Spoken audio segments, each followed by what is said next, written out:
pagi saudara-saudara dan rekan-rekan. Kembali lagi bersama dengan saya, pengelola channel akun YouTube Lensa Apologetika Integratif. Pada kesempatan ini, kita akan mempelajari satu tema penting yang akan memberikan wawasan konstruktif terhadap wacana teologi edukatif. Seperti apa materinya? Berikut saya akan bawakan secara ringkas. Namun sebelum itu, kita akan memulainya. Mohon channel ini kiranya dapat memberikan manfaat dengan menekan tombol like, subscribe, dan memberikannya kepada rekan-rekan yang membutuhkan dan akan turut merasakan manfaat dari program layanan channel ini. Oke, tanpa berpanjang, mari kita langsung saja. Saya akan share screen materinya. Kajian seri edukasi teologi, yakni studi spektrum teologi 1. Ini adalah suatu wawasan yang konstruktif sebagai fondasi fundamental terhadap pengetahuan teologi, di mana di dalamnya kita akan mengkaji beberapa sistematika materi. Yang pertama adalah apa dan mengapa spektrum teologi ini akan dibahas. Yang kedua, asal-usul teologi dalam lintas zaman. Ketiga, apa saja aliran cabang dalam teologi. Di situ akan terdapat berbagai disiplin-disiplin yang menjadi kajian pokok. Yang keempat, diakhiri dengan metode dan pendekatan teologi. Mari kita mulai dengan yang pertama. Apa dan mengapa spektrum teologi? Terminologi teologi berasal dari frasa Yunani, yakni theos, yang berarti Tuhan, dan logia, yaitu pengetahuan atau ucapan, atau kadang disebut ilmu yang mempelajari eksistensi Tuhan.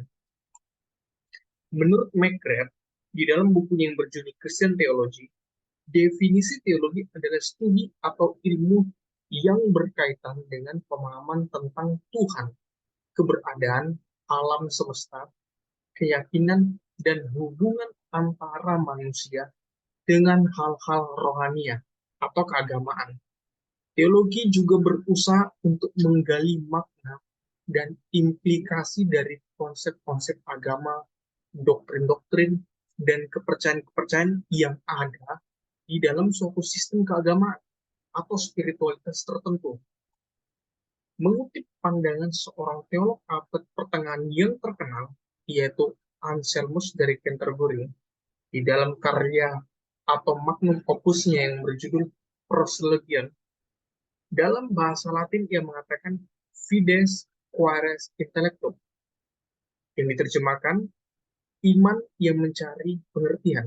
Maksudnya adalah ketika seseorang beriman, maka iman itu menuntut pertanggungjawaban adanya hal-hal yang bersifat filosofis, logis, dan teologis, sehingga iman itu dapat dipahami secara konstruktif terhadap seluruh tatanan masyarakat kepada siapapun orang yang ingin mengetahui teologi tersebut.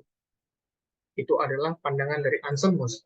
Masuk kepada bagian berikutnya, di sini saya menguraikan secara ringkas. Jadi menurut Gonzales, ruang lingkup spektrum teologi itu melibatkan penyelidikan tentang pertanyaan-pertanyaan mendasar seperti satu, keberadaan Tuhan. Apakah Tuhan itu ada? Bagaimana kita dapat mengenal dan memahaminya? Yang kedua, sifat Tuhan. Apa sifat-sifat atau atribut-atribut Tuhan? Bagaimana kita dapat memahami karakter dan wataknya? Itu bagian kedua. Yang ketiga, asal-usul dan tujuan manusia. Dari mana manusia berasal? Apa tujuan eksistensi manusia diciptakan? Yang keempat, penebusan dan keselamatan. Bagaimana manusia dapat ditebus dari dosa atau ketidaksempurnaan?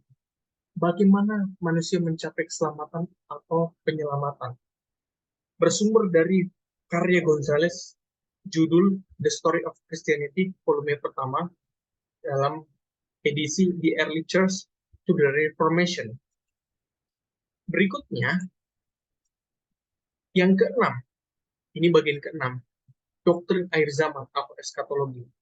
Apa yang terjadi setelah kematian? Bagaimana akhir zaman atau kehidupan setelah kematian dipahami dalam konteks teologi? Ini menjadi pertanyaan keenam.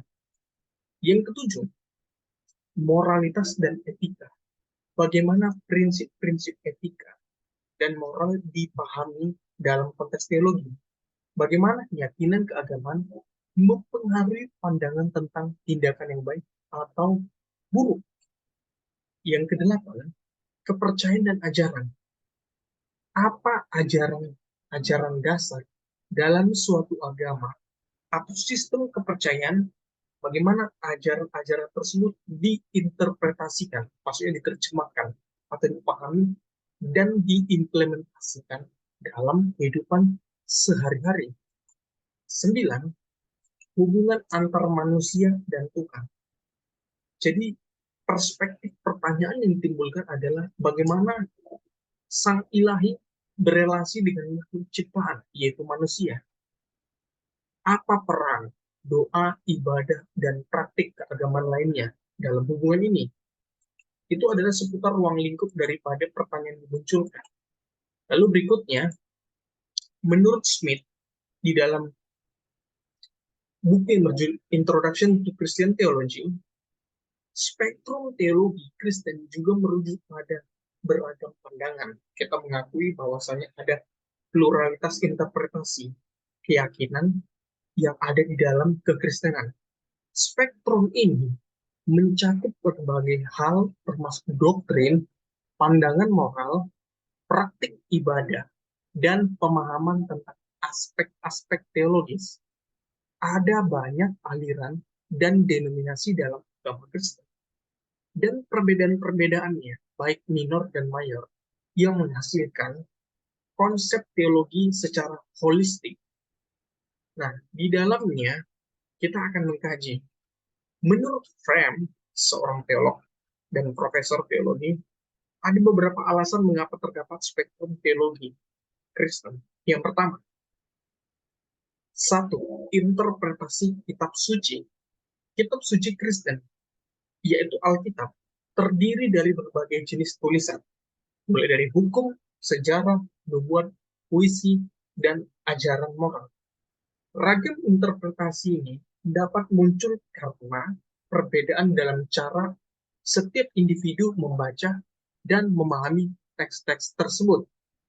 Itu yang pertama. Yang kedua, konteks budaya dan sejarah, unsur kultural dan historika itu mampu mengaruhi pandangan teologi yang mana oleh kedua faktor ini, perbedaan budaya dan latar belakang sejarah dapat menyebabkan variasi interpretasi teologi.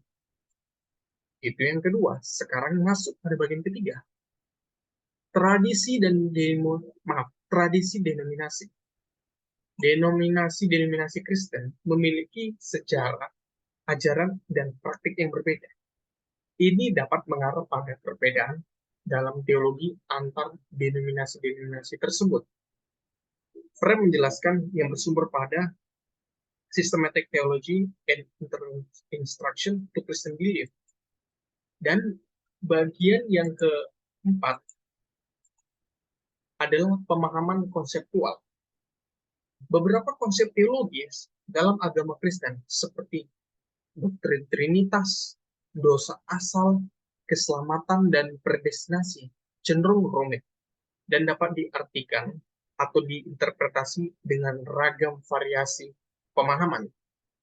5. Adanya unsur pengalaman pribadi dan rohani. Pengalaman pribadi dan rohani seseorang dapat mempengaruhi pandangan teologis mereka. Pengalaman-pengalaman ini bisa mencakup interaksi dengan Tuhan dan juga tentang rencana Allah ataupun refleksi atas iman pribadi seseorang dalam devosi, spiritualitas, dan sebagainya. 6. Kontroversi dan diskusi teologis. Beberapa isu teologis telah menjadi subjek kontroversi dan diskusi di kalangan teolog Kristen selama berabad-abad. Perdebatan tentang topik-topik seperti doktrin predestinasi, homoseksualitas, peran wanita dalam gereja, dan korelasi antara iman dan karya juga telah menghasilkan variasi dalam spektrum teologi. Lalu, yang ketujuh, lalu kesimpulannya adalah, menurut Oslo, bahwa penting untuk diingat, epistemologi spektrum teologi, maksudnya adalah pengetahuan spektrum teologi adalah akumulasi hasil dari refleksi yang meliputi kekayaan intelektual, spiritual, dan budaya dalam komunitas Kristen. Meskipun terdapat perbedaan pendapat, banyak orang Kristen setuju pada keyakinan inti, seperti iman kepada Yesus Kristus sebagai Tuhan dan Juru Selamat, dan keyakinan akan kasih karunia Allah, atau yang dimaksud dengan anugerah. Penting juga untuk membangun dialog, saling pengertian, dan menghormati ragam perbedaan di dalam denominasi kekristenan, dalam upaya mencapai pemahaman yang lebih mendalam atau kompleks tentang iman Kristen. Kita masuk pada bagian berikutnya, yaitu asal-usul teologi dalam lintas zaman. Seorang teolog bernama Gonzales mengatakan perkembangan teologi Kristen dari zaman kuno hingga masa modern merepresentasikan evolusi pemikiran kekristenan tentang doktrin, spiritualitas, dan prinsip iman. Berikut adalah gambaran umum tentang perkembangan teologi dalam periode lintas zaman. Teruraikan bahwa pada awal Masehi, pasca kenaikan Kristus, periode ini dicirikan oleh perkembangan awal gereja setelah kematian dan kebangkitan Yesus Kristus. Yang kedua, pemikiran teologis itu awalnya dicatat dalam tulisan-tulisan Perjanjian Baru, tentunya dalam bahasa Yunani, yang menjadi lingua franca atau bahasa pengantar internasional pada masa tersebut oleh rasul-rasul dan murid-murid Yesus, seperti Paulus, Petrus, dan Yohanes. Yang ketiga, pentingnya ajaran Kristus, yaitu doktrin Tritunggal dan pertumbuhan gereja yang menjadi fokus utama di zaman tersebut. Ini tersumber dari pemikiran Alan Ford pada The History of Christianity volume yang kedua. Dan pada zaman setelahnya, di abad patristik, akhir abad pertama hingga akhir abad keempat, periode ini merupakan pasca atau masa perkembangan awal teologi Kristen dengan pengaruh atau kontribusi besar dari para bapak-bapak gereja seperti Origenes, Agustinus dari Hippo, dan Yohanes Chrysostomos. Kedua, Agustinus pada momen ini memberikan kajian pemikiran tentang dosa, predestinasi, dan pembahasan mengenai teologi kota Allah, City of God. Tiga, periode ini juga ditandai dengan penentangan terhadap ajaran-ajaran sesat seperti Arianisme dan Gnostisisme. Masuk kepada era berikutnya, yaitu abad pertengahan, terhitung dari abad ke-5 hingga abad ke-15. Periode ini mencakup zaman kejayaan Gereja Katolik Roma dengan pengaruh kuatnya teologi skolastik. Teologi skolastik ini adalah suatu kajian teologi yang memahami bahwa kehidupan monastik merupakan titik fundamental.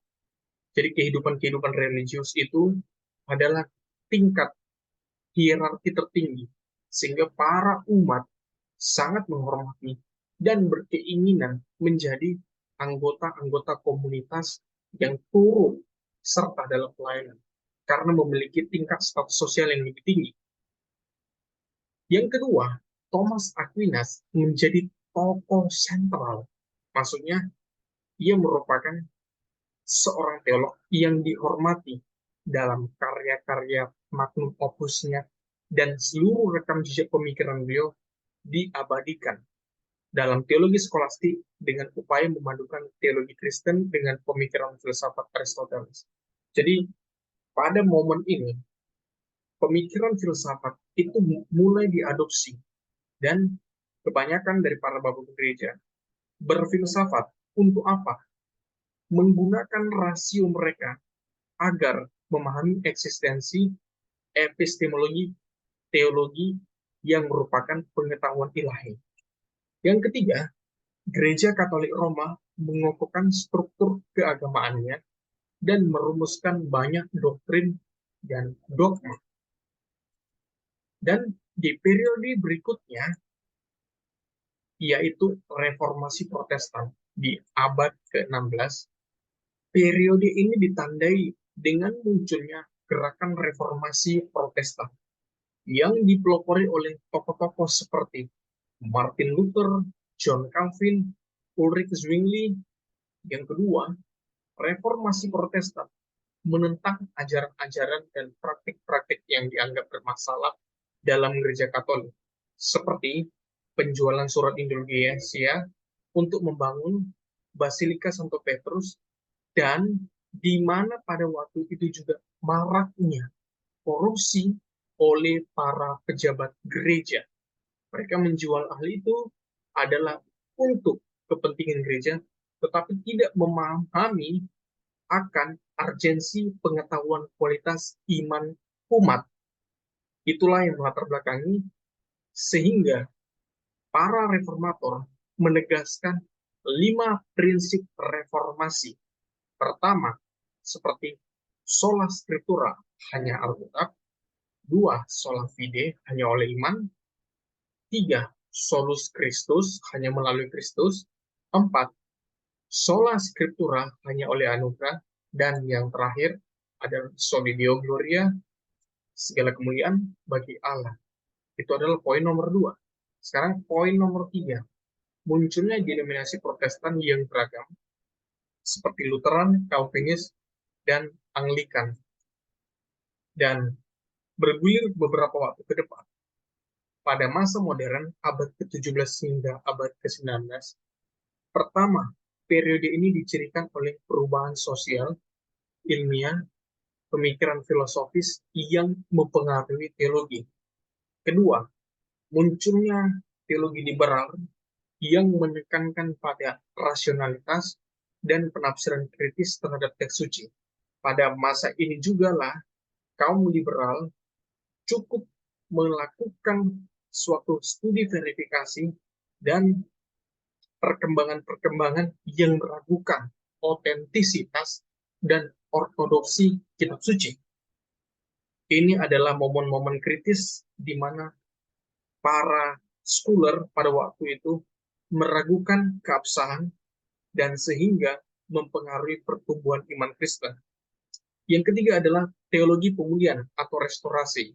Muncul dalam beberapa gerakan Kristen yang mencari upaya untuk kembali ke akar-akar iman Kristen yang lebih awal. Dan berikutnya, di masa kontemporer, abad ke-20 hingga masa kini, periode ini ditandai oleh keragaman teologi Kristen. Ada ragam pemikiran teologi yang berkembang dengan munculnya berbagai aliran dan perspektif teologis.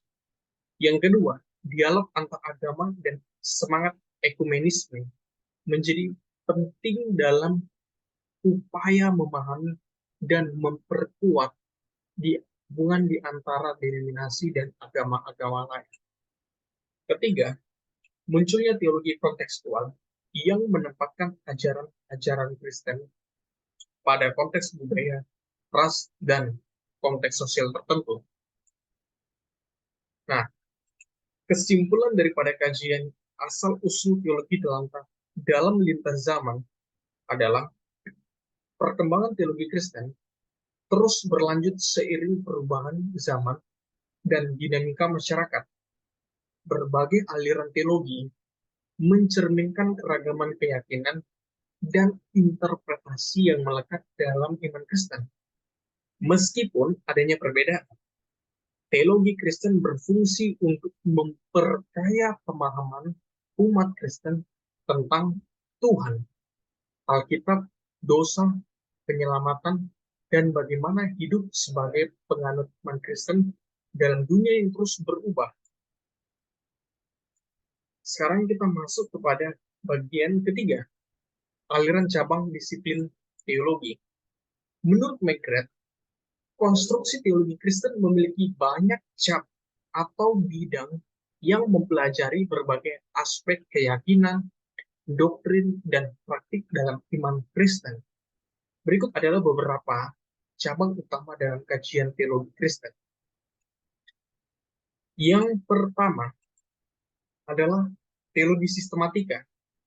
Di kalangan para teolog akademik, ini adalah suatu konsep yang merupakan cabang disiplin dalam mengorganisir, mengkategorikan, dan merumuskan doktrin-doktrin utama dalam suatu sistem yang koheren, mencakup topik seperti Tritunggal, Kristologi, pemahaman tentang Yesus Kristus, pneumatologi, pemahaman tentang doktrin Roh Kudus, soteriologi, doktrin keselamatan, eskatologi, pemahaman tentang akhir zaman.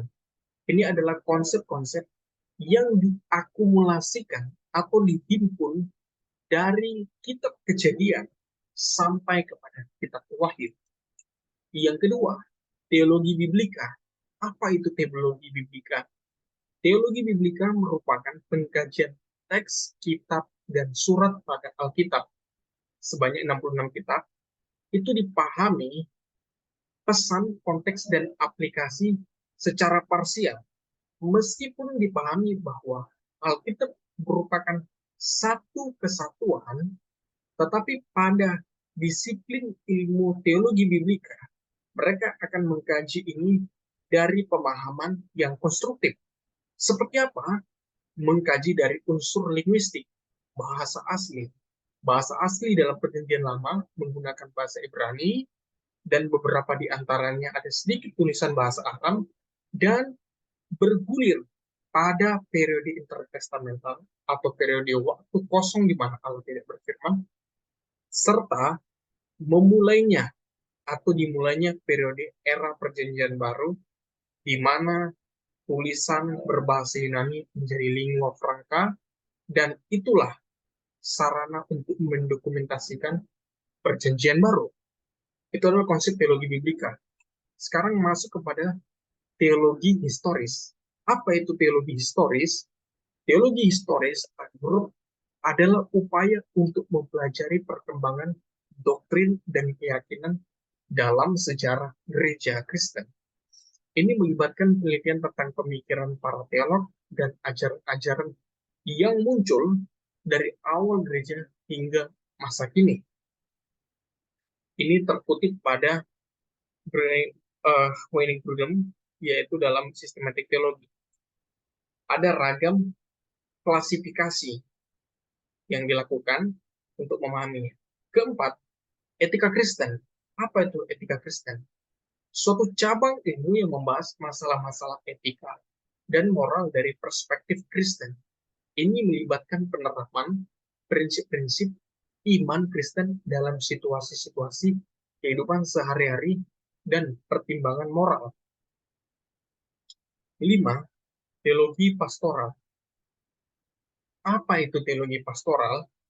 Teologi pastoral berkaitan dengan penerapan atau implementasi teologi pada aspek pelayanan gereja dan kesejahteraan rohania, individu, dan komunal.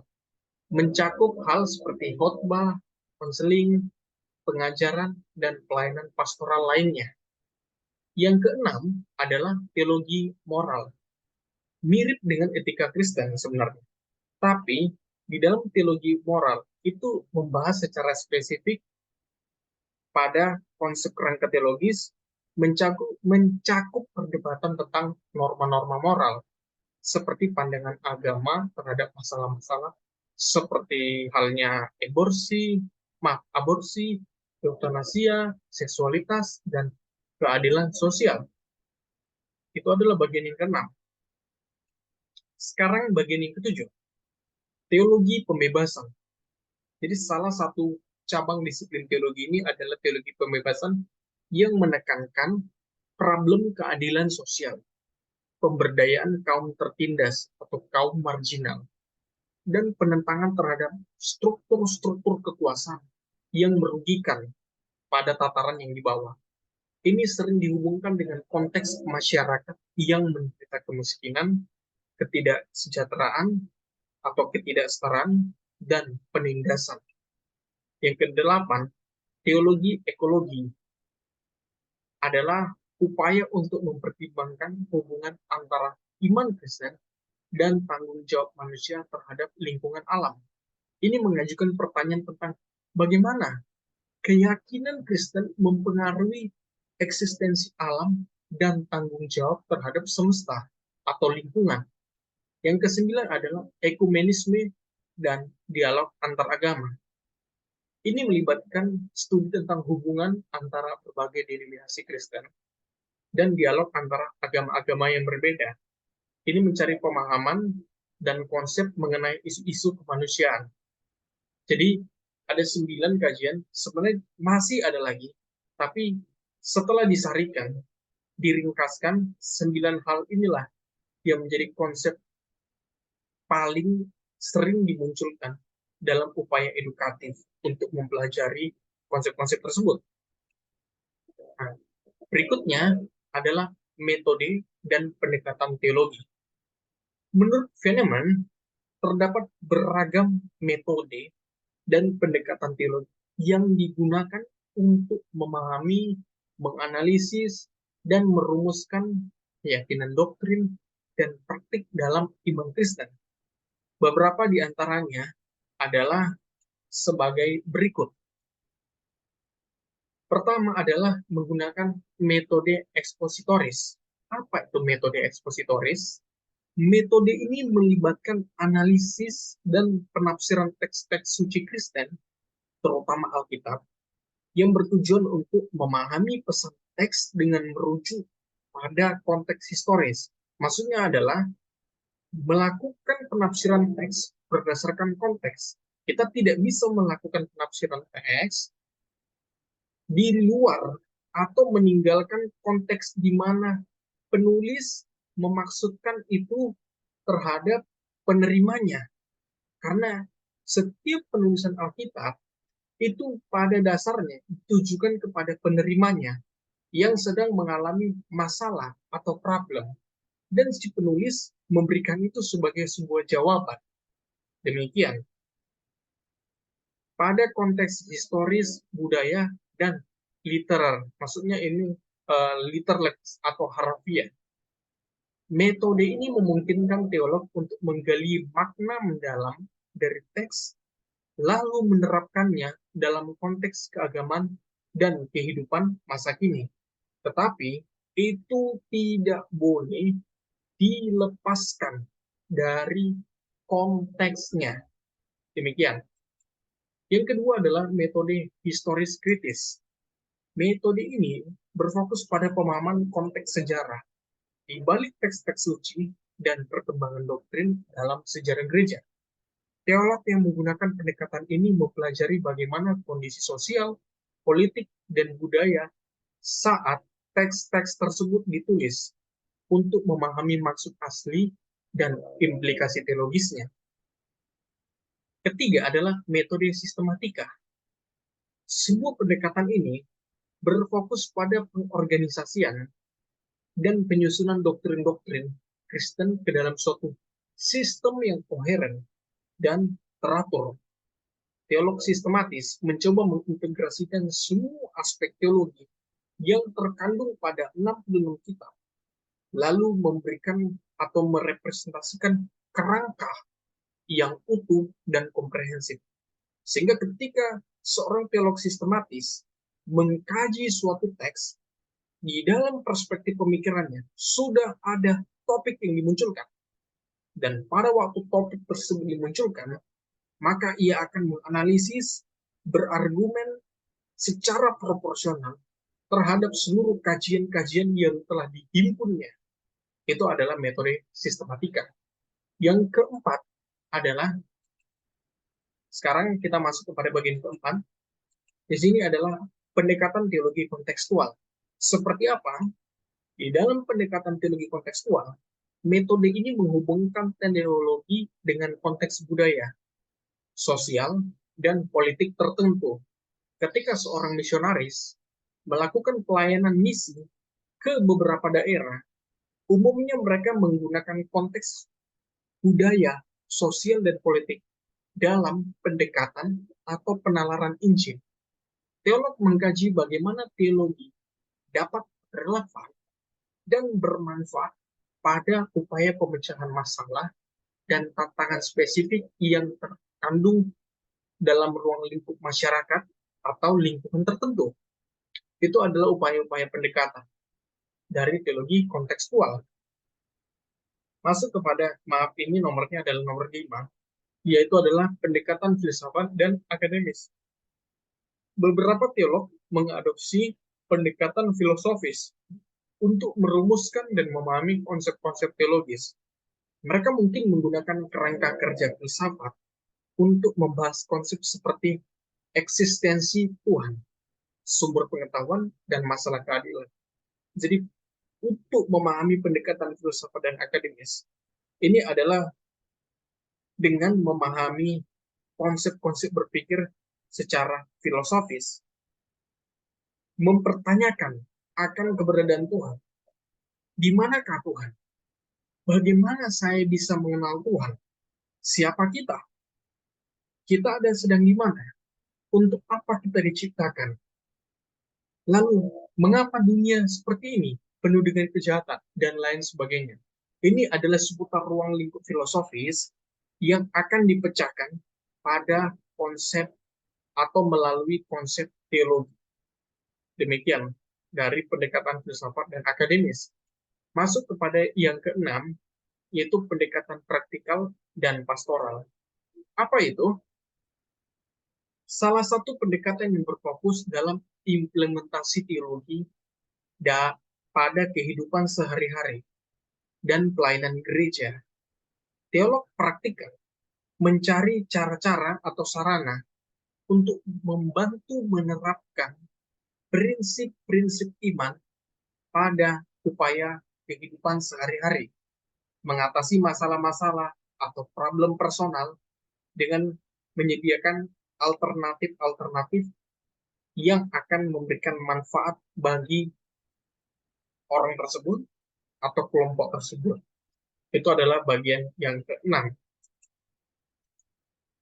Masuk kepada bagian berikutnya, kesimpulan. Menurut Ellen, setiap metode dan pendekatan ini memberikan ragam sudut pandang yang unik untuk memahami teologi Kristen. Banyak teolog menggabungkan beberapa pendekatan ini untuk memperkaya pemahaman mereka tentang iman Kristen dan relevansinya pada dunia kontemporer. Maksudnya bagaimana? Para teolog tidak hanya menggunakan salah satu pendekatan saja, tetapi menggunakan beberapa di antaranya sehingga memberikan sintesis, penghubung, dan berkontribusi pada bidang-bidang tersebut. Demikian untuk keempat bagian yang telah kita bahas. Jikalau Bapak, Ibu, Saudara, dan rekan-rekan yang memiliki pertanyaan, dapat menuliskan di bawah kolom deskripsi komentar, dan kita akan menjawab pada pertemuan berikutnya. Demikian pemaparan materi ringkas ini. Saya berharap kepada Bapak, Ibu, dan seluruh rekan-rekan yang menerima manfaat dari kajian pengajaran ini, supaya dapat memberikan bantuan berupa like, subscribe, komentar, dan membagikannya atau mendistribusikan kepada seluruh rekan-rekan yang kita kenal, karena melalui ini manfaat-manfaat kerohanian, baik pengetahuan spiritualitas, doktrinal, dan lain-lain akan diberikan secara cuma-cuma untuk tujuan edukasi semata. Demikian dari pemaparan yang ada, saya mengucapkan terima kasih. Soli Deo Gloria.